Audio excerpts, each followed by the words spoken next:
जय श्री राम भक्तों, जय श्री राम। बहुत सारे भक्तों ने सवाल किया कि बजरंग बाण हमें पढ़ना चाहिए कि नहीं पढ़ना चाहिए, बजरंग बाण क्यों नहीं पढ़ना चाहिए, बजरंग बाण का लाभ और बजरंग बाण के नुकसान, क्या फायदे हैं, किसको पढ़ना चाहिए, कब पढ़ना चाहिए और इसका किस प्रकार से इसका प्रयोग किया जाना चाहिए। बजरंग बाण, बाण मतलब तीर। अपने आप में बजरंग का बाण एक तीर ही है। तीर जो है बजरंग का तीर कब चलाना चाहिए, बजरंग बाण में कसम दी हुई है, इसीलिए तो बजरंग बाण को नहीं पढ़ना चाहिए, पर विशेष परिस्थिति में इसको पढ़ना चाहिए। लेकिन हर किसी व्यक्ति को इसे नहीं पढ़ना चाहिए, क्योंकि इसमें हर बार बजरंग बाण के अंदर हमें कसम दे रखी होती है, तुम्हें शपथ राम की।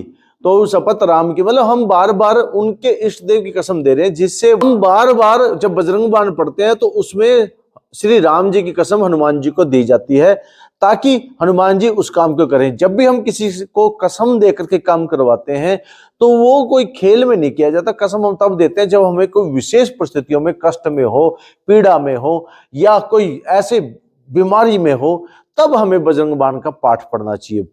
बजरंग बाण को पढ़ने से पहले हमें क्या क्या करना चाहिए, क्योंकि बजरंग बाण में हनुमान जी का रौद्र रूप आ जाता है।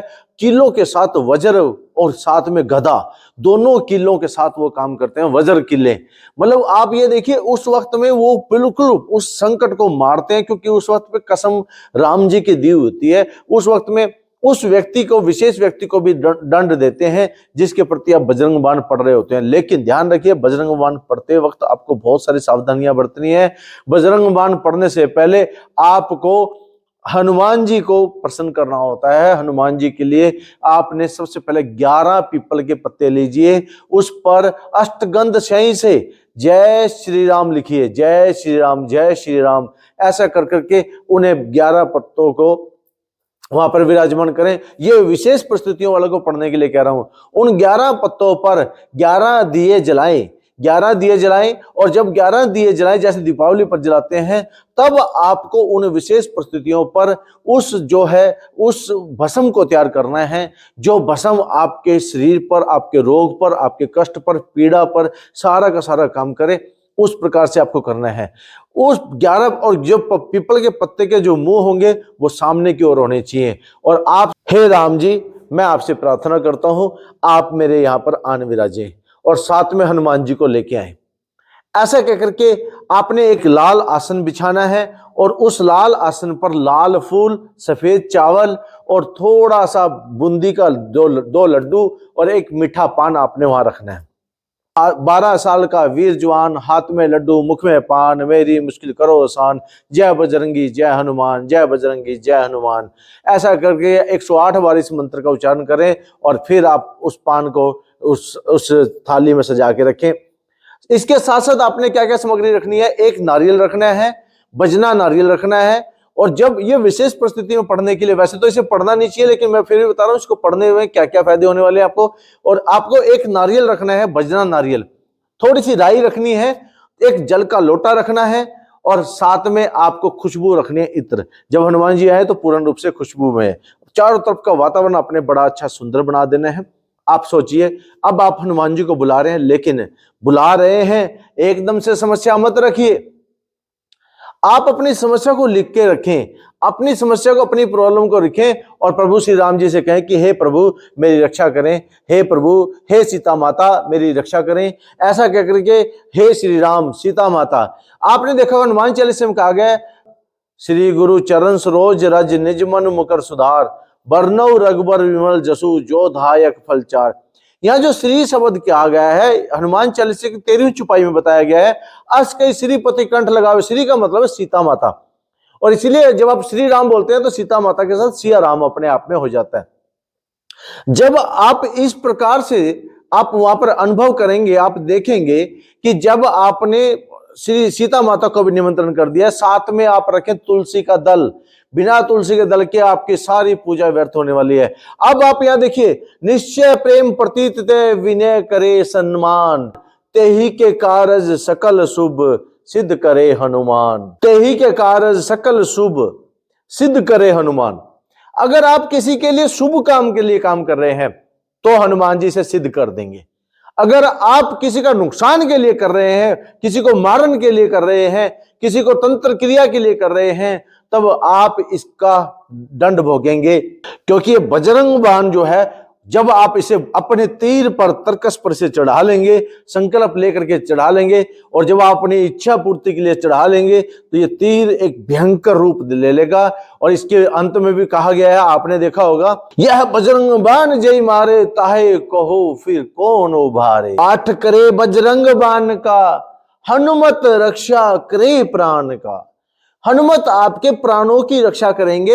ये तब आपको इस बजरंग बाण का पाठ करना चाहिए जब आपके ऊपर अथाह कष्ट हो, घोर कष्ट हो, आपके ऊपर प्राणों पर बन आई हो, आप पीड़ा में हो। यदि आप ये देखिए, जब आपके ऊपर संकट आपको इतना परेशान कर रहा हो, जब आपने संकट आपको दबा रहा हो, संकट आपके साथ गलत हरकतें कर रहा हो, आपकी दवाइयां ना लग रही हो, आप पूर्ण रूप से कष्ट में हो, पीड़ा में हो, रोग में हो, आपके ऊपर देखेंगे कर्ज आ रहा हो, आप बिल्कुल कर्ज में हो चुके हो, अब आपका जीवन और मरण एक समान हो चुका हो, आपको कोई इतना परेशान कर रहा हो कि आपकी अब मरने की इच्छा उत्पन्न हो गई हो, आप इतने कष्ट में हो, इतनी पीड़ा में हो कि अब आपका जीवन आपके ऊपर वो हो चुका है कि आप जीवन को बोझ समझने लगे हैं।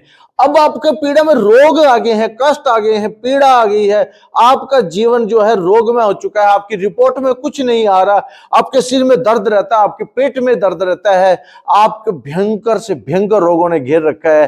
तब आप इस बजरंग बाण को पढ़ें और इसको सिद्ध करें। इसको क्या होता है, देखिए 7 बार आपको बजरंग बाण पढ़ना चाहिए, 7 बार ही आपको इसको सिद्ध करना चाहिए। 7 बार में करेंगे, और अगर आप करें तो 11 बार भी कर सकते हैं, कम से कम आपको 7 बार जरूर करना चाहिए।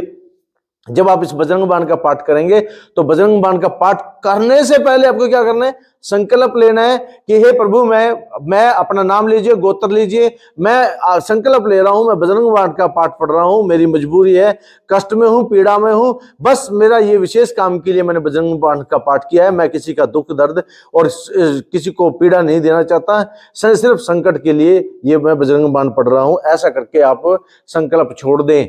और फिर वो श्री राम, आप हे सीता माता, हे श्री राम जी, मैं आपसे प्रार्थना कर रहा हूं कि मेरे इस कष्ट पीड़ा को भी आप श्री हनुमान जी से कहें कि वो इस कष्ट पीड़ा को हरें। हे हनुमान जी, मैं आपको मजबूर होकर के, दुखी होकर के, दुख में याद कर रहा हूं, आप मेरा सहयोग करें।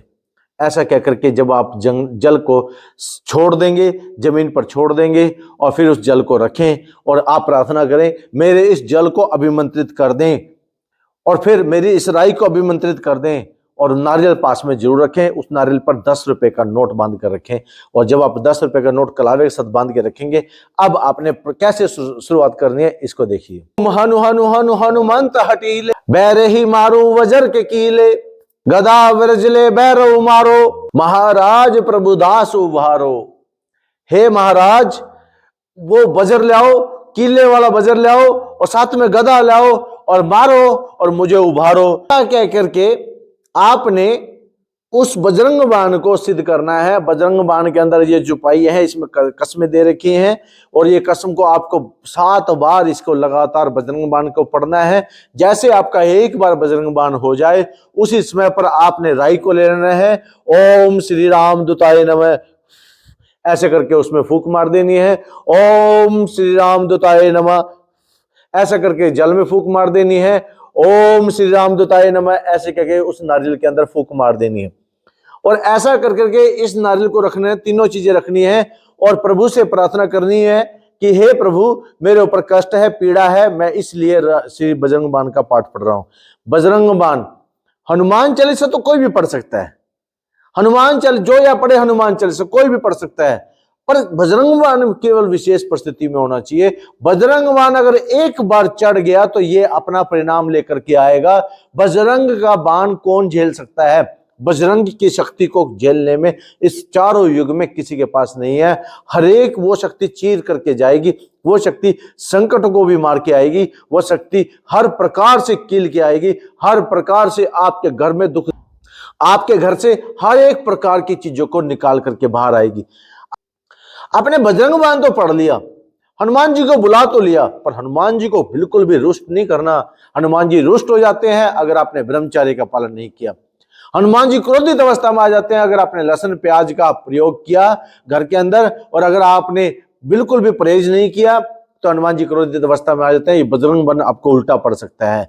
ये बजरंग बाण आपको तब होना चाहिए जब आप 11 दिन का अखंड ज्योत जलाएं और 11 दिन परहेज रखें, 11 दिन लहसुन और प्याज का किसी तरह का प्रयोग ना करें, और 11 दिन तक आपने उस बीमारी का जिक्र नहीं करना, और 11 दिन तक ये कहना है कि आज बजरंग बाण मैंने पढ़ा है, बाबा की कृपा है, मेरे पर विशेष कृपा हो रही है। और मैं देखिए, जब आप ये कहेंगे, आपने अपने अंदर से उस नकारात्मक शक्तियों को डिलीट कर देना है। आपके अंदर वो नकारात्मक शक्तियां नहीं रहेंगी। आपके अंदर ये कहेंगे कि मेरे अंदर बाबा की शक्तियां प्रवेश कर रही हैं, मेरे अंदर उस बीमारी को ठीक कर रही हैं। आपने ऐसा ध्यान करना है और आपने बिल्कुल उस जल को पी लेना है। और ये जल जा रहा है, ये जल नहीं है, अभिमंत्रित जल है, और इस जल को मेरी बीमारियों को ये ठीक करेगा। रोग दोष निकट ना आवे, महावीर जब नाम सुनावे, ना से रोग मिटे सब पीड़ा, जपत निरंतर हनुमत बीरा। ओम श्री हनुमते नमः, ओम श्री हनुमते नमः, ओम श्री हनुमते नमः, ओम श्री हनुमते नमः। पूरा दिन आप हनुमते का जाप करें, इस मंत्र का जाप करें, 11 दिन आप लगातार करें। बड़ी से भयंकर बीमारी होगी, भयंकर से भयंकर दोष होगा, आपके ऊपर किसी प्रकार की क्रिया होगी। आप देखेंगे उस वक्त बजरंग बली जो है बजरंग बाण के माध्यम से आपके उस बाण पर विराजमान हो जाएंगे, क्योंकि आपने शपथ दी है। और वो जो जब आप पीड़ा में कष्ट में होंगे, आप देखेंगे धीरे धीरे हनुमान जी उस पीड़ा और कष्ट को दूर कर देंगे। और फिर आप क्षमा मांगे, 3 बार लकीर खींचे, मैं मजबूर हूं प्रभु, मेरी पीड़ा थी, कष्ट में था, इसलिए मैंने आपको बजरंग बाण पढ़ा है, वरना मैं बजरंग बाण नहीं पढ़ता। आप देखें, जब स्त्री मासिक धर्म में हो तब बजरंग बाण नहीं पढ़ना चाहिए। आपके घर में सूतक हो, पातक हो, तब बजरंग बाण नहीं पढ़ना चाहिए। आपके घर के अंदर अगर किसी प्रकार का कोई ऐसे दारू, मदिरा, शराब का सेवन हो, मीट हो, अंडा हो, या ये चीजें हो, तो भूल करके बजरंग बाण ना पढ़े।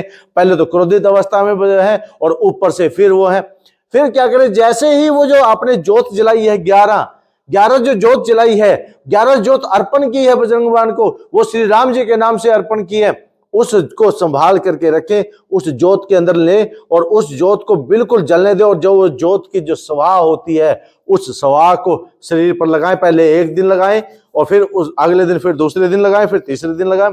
आप देखेंगे आपके शरीर में से रोग, पीड़ा, कष्ट दूर हो रहे हैं। आप ये विश्वास रखें, और ये काम उसको करेगा जिसके बाबा पर विश्वास होगा, जिसको ये लगेगा बालाजी महाराज, और एकदम से उसको शक्ति प्रवेश अंदर महसूस होगी कि कोई चीज प्रवेश कर रही है और ठीक हो रही है। और धीरे धीरे आप देखेंगे 11 दिन बाद रिपोर्ट कराएंगे, आपकी रिपोर्ट पॉजिटिव आएगी, आपकी रिपोर्ट जो है बिल्कुल ठीक पाएगी। आप देखें, इस प्रकार से बजरंग बाण जो पढ़ने वाले व्यक्ति होते हैं, उनके ऊपर हर प्रकार की कृपा होती है। यहां तक देखिए, आपने देखा, बजरंग बाण के लिए पहले सामग्री रखिए, हनुमान और श्री राम जी को मनाइए और उनसे प्रार्थना कीजिए। और श्री राम जी जहां विराजमान होंगे वहां हनुमान जी गुस्सा नहीं करते, बिल्कुल भी गुस्सा नहीं करते।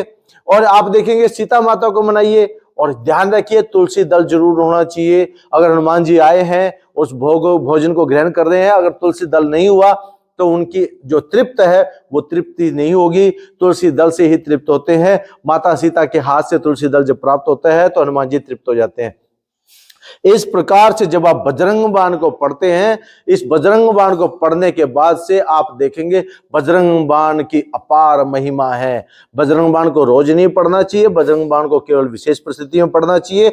बजरंग बाण से जब आप किसी के ऊपर आघात करते हैं, अपने अंदर नेगेटिव एनर्जी के ऊपर आघात करते हैं, तो उसके ऊपर आघात होता है। आप अपने रोग के ऊपर आघात करते हैं तो रोग के ऊपर आघात होता है। कोई आपको बहुत ज्यादा मारण क्रिया कर रहा है, बहुत ज्यादा परेशान कर रहा है, तब आप उसका नाम लेकर के भी आघात करते हैं तो वो भी थर थर कांपने लग जाता है। ये हमारा प्रैक्टिकल अनुभव है, और इस अनुभव के आधार पर बता रहे हैं कि बजरंग बाण केवल उस विशेष परिस्थिति में पढ़े, अन्यथा बजरंग बाण को रोज रोज में ना पढ़े।